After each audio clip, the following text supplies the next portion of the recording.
Hey guys, what's up? Welcome back to today's video. So welcome. We are just sitting here. We're gonna get cozy. And we're gonna read your assumptions about college.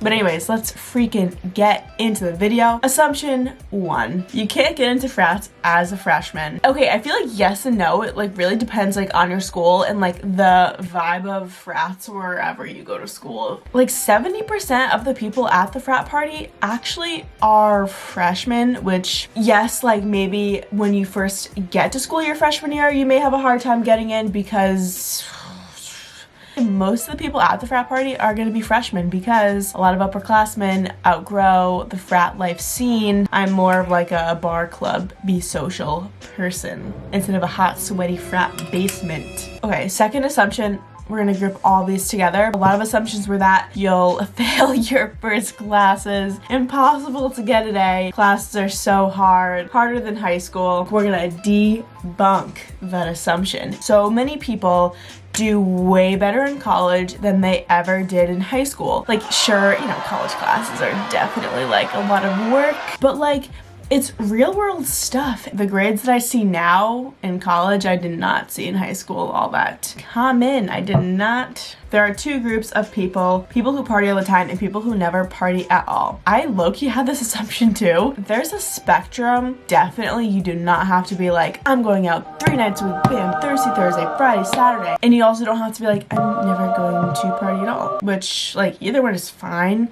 Obviously, biggest thing with this is that there are actually phases of like when you are more like social in that sense. Personally for me, when I first got to college, right? August 2018. Little young me, just so unaware of everything that's about to happen. All my friends and I, like during that time, we were like, we're gonna go out all the time, blah, blah, blah. For the first like month or so of school, we were like 2 nights a week, bam, we were out. That changed pretty quickly. My summer semester, which was the first semester I transferred to Penn State, we're like, boom, out 3 nights a week. This past fall semester, it was like, this is how my weekends were. And that leads me to the next assumption. You can only make friends if you are outgoing and drink at Penn State. I am the biggest introvert. I somehow got friends. Yeah, you have to like put yourself out there for a certain point, you know what I mean? But you don't have to like feel pressure to go to parties just to make friends, and you don't have to feel the pressure to drink and all that stuff just to make friends, because I promise you, you do not have to go to a party a day in your college career and you will still make friends. Someone else's assumption, everyone is an alcoholic. Before you go to college, you just like assume that like everyone is just wild 24/7, but not true. It's actually really hard, but no one talks about it. I think the part of college that's really hard that not a lot of people talk about, the adjusting and like how sometimes you'll be lonely and you'll have to struggle and grow on your own, and like a lot of people don't talk about how hard that is, which I'm here to tell you guys that everyone goes through it, you know? Next assumption, there will be dorm parties. Not everyone will like talk about that, so I'm here to tell you guys everything. But this is something that I didn't realize at first either, because I remember my first night at school, August 2018, we were walking through the dorm buildings trying to find a party. We were like, why can't we find anything? And it's just because that doesn't happen. It just doesn't happen. I don't know why we were doing that. Oh god, it was so embarrassing. Game days are wild, / you have to go to tailgates. People can think that they're intimidating like going into. I wasn't really sure what to expect my first game day. It's wild in the best way. It's pretty much an all-day thing at Penn State, and I love that because it brings together not just Penn State students, but alumni and parents, other families, and people in the area. It's just not crazy, scary, wild how you would think. If you have a difficult major, you won't find time to party or have a social life. I'm gonna say like you still will have time no matter what major you are, and the reason why you will is because of balance. All professors are like, you will find balance. I know these classes are so hard, but you will find balance. You're not gonna be walking down the street and see balance just sitting there. You will have to create your own balance and adjust it to the classes that you're taking and the life that you're living and stuff like that. You need to be in Greek life to have a social life. I got a lot of questions about Greek life, and I have been like actually, I've been really open on my channel lately about Greek life, but if you guys are new, I did join a sorority my sophomore year. I formally rushed. It's so weird talking about my sophomore year in the past tense, and I dropped it. And because of that, I feel inclined to be more open about the things that I found out in there. I don't know. No, you do not have to be in Greek life to have a social life. You may think that you need to join a sorority to get invitations to all these parties, which, like, if you are in one, from personal experience, like, yeah, you will find out about more and maybe get some more exclusive invitations. I just hate that I hate it. You do not have to. You will find your own kind of social life niche. More assumptions about Greek life. You're going to fit right in. Hazing, a lot of questions about that. So just to kind of talk about that a little bit, like on a more serious note, during that week of rush, everyone was like, you're gonna get hazed. Like, everyone was just sharing stories of like, did you hear about and the washing machine and the circling effect, and you have to lose this weight. I don't know why I keep doing that voice. So I was scared as shit. When they sat us down on the first night, they were like, we are not hazing. We did hear of some stories of some other people who did go through hazing, and really gets me fired up. The stories that I've heard of that I guess are more confirmed and true. The mental ones, which is kind of like your bottom of the pyramid, and you have to prove yourself to be worthy enough to be in our group. It will be hard to make friends without a sorority. I promise you, you do not have to join a sorority to make friends. You are going to be best friends with your roommate and make friends easily. Yeah, I feel like so many people unfortunately have this assumption and then bam, like, hit you like a bus. Making friends super easily. Honestly, at first, like, yeah, you'll make so many friends really easily, but like those serious, deep friendships, I'm talking like beyond the surface level, those just come with like time, honestly. And I don't think I found my friends until, this past year, sophomore year. But for you're going to be best friends with your roommate, oh, the movies just really lead you on, guys. They really they're like, your roommate's going to be your soulmate and your bridesmaid and lifelong friendship. If that happens to you, again, like, teach me your ways, you're really lucky. And I think that when you choose your roommate, there's so much pressure to choose them and like to choose like different qualities and characteristics, you know what I mean? Because you're like, they have to be my best friend. After my experience of having 3 roommates in my total college experience, I actually only chose one of them. I went random with the other 2 because I kind of had that expectation for my first roommate, and we did become really close, and then it just ended really badly.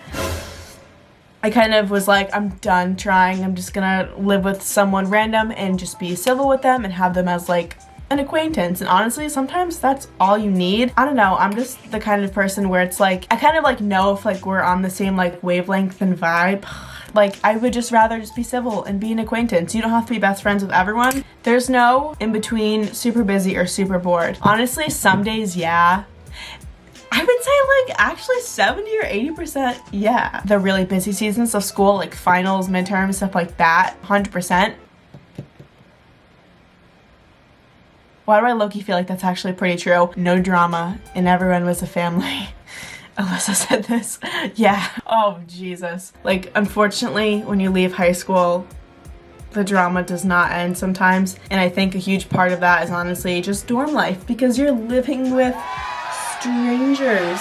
Unfortunately, people just don't grow up once they get to college. It's not like, boom, I'm in college, I grew up today. Some people still have some work to do. And another assumption was having a ton of friends. You'll see on Instagram, especially in the beginning of college, like syllabus week, the 20 girls like doing the little like handhold thing, like, met my best friends this week, or thank you, said school, for bringing me my best friends. Behind the scenes, unfortunately, there's a lot more going on, and quality over quantity. If you go to a PWI, everyone is stuck up and obnoxious. So if you guys don't know what a PWI is, it's a primarily white institution, and there's also HBCU, which is a historically black college or university. Yeah, Penn State is technically considered a PWI. I can truly say, like, I have also gone to another university, so I've not like extremely biased towards Penn State, but the reason why I chose Penn State at the end of the day is because I wanted a more diverse and wholesome experience. I don't think that a college being a PWI makes it stuck up or obnoxious. There will be those people anywhere you go in the world. I think that maybe at some schools there may be more of them. At a big school like Penn State, it's not like we're all stuck up and obnoxious. Believing the food was as good as they said on the tour. Oh, girl. I don't want to sugarcoat it, but I will a little bit, right? I personally really enjoy the food at Penn State because there's so much variety, and at Penn State, obviously, like if you've ever been in the hub, you have like Burger King, Panda Express, Chick-fil-A, you know, like all the big restaurants. No matter where you go, no matter how good or bad the food is, unfortunately what the tour guides won't tell you is that like, yeah, you'll probably get sick of the food just because like dorm food, you can only change so much. Eventually you'll just crave that first home cooked meal when you go back home. Someone said that guys get more mature, LOL. So I have been dating Jacob since we were 16 and he's about to turn 20 in a few weeks, which is crazy. We're getting old. So I guess I don't really have like college dating experience, but from stories from my friends, just good luck, Charlie. I'm kidding, but like there will obviously be good people out there for everyone, but it takes guys some time to mature, longer, I think. There will be a lot of people hooking up in the dorms. That kind of just happens when you put a bunch of 18 to 22-year-olds together. I don't know how to explain it. Maybe it's just because I've lived in dorms for the past 2 years, so it doesn't really faze me. That's just a part of college, and you know, I don't know where I was going with that question. Someone said that they assumed that they would like being on their own and liked living in the dorm, but then they ended up commuting. Yeah, so that's really interesting. I think a lot of people may assume that they want to live in a dorm and will enjoy living in a dorm, and it's not for everyone. Like genuinely, it's not for everyone. What I'll say is that like honestly, I think everyone should try living in a dorm, but I think if you do get into the dorm and you're like, this isn't for me, I want to live at home, but yeah, I would say definitely give it a semester, because I feel like everyone reaches the point where they're like, I hate living in a dorm, or people are like, oh, I can't live on my own. I don't know, I feel like even me, I kind of assumed that like maybe I would struggle at first to live on my own, and yeah, it's a big adjustment for everyone in the beginning, but you never know until you get there, obviously, and I don't think you should be discouraged and automatically commute and move back home right away. You kind of eventually have to live on your own and be independent. Okay, I actually think I answered pretty much all the assumptions. I tried to group them up as much as I could, but hopefully you guys like this video. It's starting to get dark and the sun's going down. Maybe I should open this. Oh, it's just because I have my blackout curtains closed. Yeah, so hopefully you guys enjoyed the video. Again, subscribe down below and follow me on Instagram so that you guys can do more videos like this. So yeah, and if you guys have any other assumptions you want to mention, then comment them down below. Thank you guys so much for watching. I hope you guys enjoyed this video, and I'll see you guys next time.